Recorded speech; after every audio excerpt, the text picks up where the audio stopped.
Yo, what is going on, y'all? I'm Cavell Anderson, and we're back with another VeVe and Ecomi video. In this one, we're going to be going over some of the stuff that Dan is speaking about here. So he's actually talking about the token swap, what stage that's going to be taking place, and we're right now in the first stage. That's going to happen in the third stage.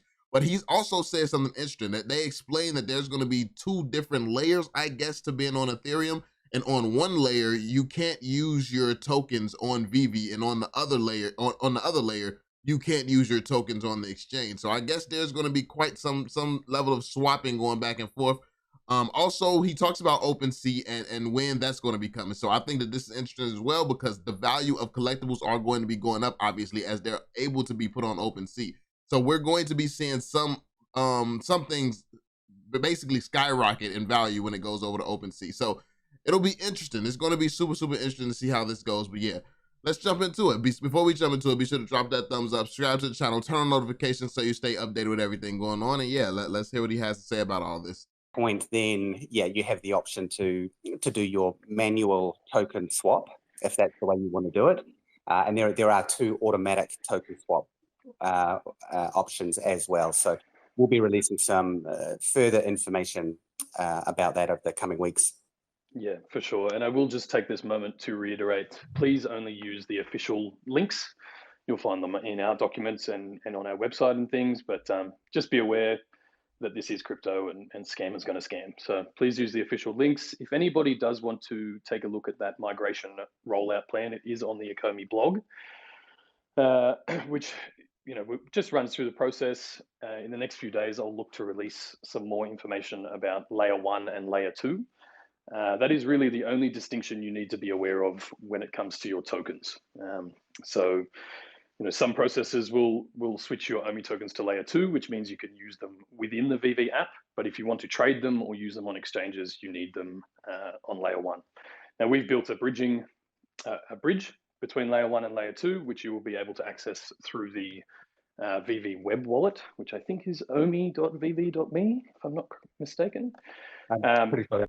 So it seems like most people would probably keep their tokens on layer 1 and then swap them over as needed on VeVe. So they swap them over to layer 2 on and yeah, they swap them over to layer 2 as you need it on VeVe, because obviously storage and things like that sounds like it's gonna be important for that to be on layer 1, obviously, since you need your tokens to be able to get to exchanges and stuff like that to take profits and stuff. So yeah, I mean, like with the license, you could technically do it through VeVe as well. You could do it through the app. So I mean, I don't know. Let me know how you all feel about this. Let me know how you all think the process is going to go, if you've ever been a part of a company that's actually rolled out something like this in the crypto space. I know a lot of you all dabble in other projects. So yeah, let me know y'all thoughts on this.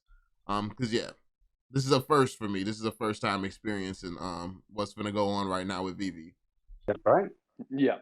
But same deal, I'll release more instructions as we progress through this migration so that everybody is aware of what's going on and understands where to put their tokens if they choose to. And just on that note, if you don't have Omi tokens, you will not be affected by this migration. Everything is sort of back end outside of that. Okay, I do have, is there any other immutable migration updates there, Dan, that we need to make people aware of? No, just really to recap where we're at, which is what Reese covered off in his article that we're in. So basically all of the development has all been completed, and the phase 1 of the migration is underway, which is transferring all of our existing user base. Phase 2, which will be next week, is basically, transferring all of the NFTs or reminting the NFTs on Immutable. And then after that will be phase 3, where we get to the final step, which is the token swap. So very pleased to be coming to the end of this migration. So yeah, it'd be nice to get this one behind us.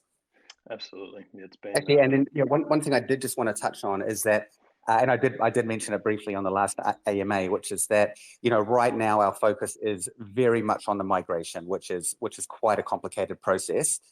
After that, the next feature that we will be beginning on immediately is the interoperable features for those those collectibles that will be interoperable. So in a couple of weeks, we'll more than likely release some information about what collectibles are going to be interoperable. So that's big. I know that people have been asking for a list of what's going to be interoperable, and it's about to get crazy on VeVe. There's going to be a crazy amount of FUD, because what people don't understand is these are very, very premium licenses. So obviously, I'm expecting that there's going to be some big brands that don't allow it. Like I think, honestly, I think Marvel is going to be open to it, as supportive as they've been to the NFT space. I think that there's going to be some that may not, like, we don't know which ones, but I think it's obviously going to be the bigger IP, some of the bigger IPs. So I wouldn't be surprised if maybe, let's say, Jurassic Park or something like that, as that comes out, won't be available. So yeah, right now this is just speculation. I don't really know which ones are and which ones aren't. But yeah, I think that this is going to be huge, and it's going to mess with some values of some NFTs, because what's going to happen is the companies that says right now, no, we're not allowing our stuff to be on OpenSea, those are going to go down in value. Those are going to go down in value because people are going to be spreading a bunch of FUD. But honestly, a good strategy, I'm going to tell you all ahead of time, is probably to scoop a lot of those up, because what people don't understand, people only think about what's happening right now. They don't care about the fact that these same brands that saying no right now is potentially going to move to the point where they say yes in the future. As soon as they see what happens to all the other collectibles that says yes shoot up in value, and they see their collectibles aren't shooting up like all these other ones selling for these crazy amounts of money, then they're going to realize, oh, it makes sense to be able to do this. This is how this space works. Interoperable is big to the world. Like, that's like, once these companies realize this and wake up to this, and then they finally give off that yes, everybody who's been collecting the ones that was no's, like, honestly, that guy could be a strategy. So I'm just letting you all know that that's a potential strategy out there. That I mean, it also is always going to be a thing where you could strategize and try to pick up a bunch of these things, and the company never says yes, we'll allow that. But I just don't see that happening. Like, at some point, I believe that everything is going to be interoperable. But VeVe is just going to build a platform to the point where you wouldn't want to take it off there. Like, what's the reason and advantage to take it off there? I believe that VeVe is going to be far bigger than OpenSea, in my opinion. So yeah, that being said, keep an eye out for that. There's going to be certain things that gets confirmed on OpenSea and it shoots up in value. Those things are going to shoot up like crazy. But also there's going to be some things that says no, and they're going to go down in value. And at that point is when I would do a lot of scooping. Just saying, full disclosure. And just to cover that off for any new users listening today, that some of our licensors are open to interoperability and others are a little bit cautious about it at the moment. Understandably, as this is a very new area, like I say, it's really only been sort of hyped since January. So there is some trepidation from some of the licensors, but as I've mentioned previously, I do believe that as we progress down over the coming months. You want to know what's crazy? What he made me think about is the fact that this has only been a thing for the last few months, and it's crazy that they were years ahead thinking about this stuff. To really think about the impact that something is going to have on the world, and you're years ahead. You're already building a business. You're securing licenses around this concept that no one else on the planet is even attempting to wrap their head around. No one else on the planet knows exists. And even if you know it exists, you probably don't fully understand why it's going to ever be valuable. Have your mind so wrapped around this to the point where you're building a business and securing the strongest licenses in the world. People don't give Ecomi enough credit. I don't think that people give Ecomi enough credit at all. They are insane, and their vision and awareness of what's going on, it's insane. We will start to see more interoperability with these other brands.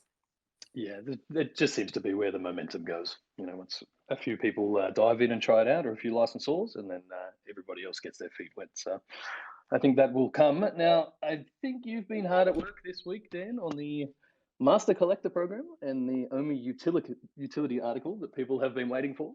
Have we? So yeah, this one, we're gonna actually, yeah, we could just go into some this. Updates on that. Let's throw it all into this. Yes, I have been working very hard on those documents. However, this has unfortunately been a week of firefighting, including yesterday, which was extremely stressful, trying to get everything back online. And then obviously we've got a ridiculous amount of drops. So I am running a little bit behind on that. So I don't think I'm going to get it out this week, but my aim is to have that out next week. I really just need to do some reviews internally with some of the teams just to make sure that I haven't promised anything that is going to be difficult to create. But yeah, I do apologize. I know I said it would be out this week, but sometimes that thing called reality just gets in the way. That's what we get for putting dates to things. Which But is why I normally we don't. forgive you. yeah, that's it. That's it. It's around the corner anyway, so I think people will be fine with that. Kozik's Secret Rare. So I think people know that Frank Kozik is dropping Labbit Series 2 on Saturday. Again, just for anyone who wasn't here originally, there is a Clubhouse chat taking place at 5 p.m. tomorrow. Yeah, so it looks like they're getting into some other stuff. It's not really based around the same topic. So yeah, that's pretty much it. We're gonna end it here. I'll let you all know, like, obviously there'll be some more content that comes out if there's some more like very key moments throughout this stream. But yeah, let me know your thoughts in the comment section so far about everything going on. I think we always get a few gems, a lot of great insights and stuff, and we're getting there. We're getting to the point where we're getting to the point of no return, man. We're about to leap up, I feel like. And yeah, and we're going to talk about some stuff in upcoming videos. I'll just say that. That's pretty much it, y'all. If you enjoyed the video, be sure to drop that thumbs up. Subscribe to the channel if you're new. Turn on notifications so you stay updated with everything going on. And yeah, I'll catch you all on the next one. Peace out, y'all.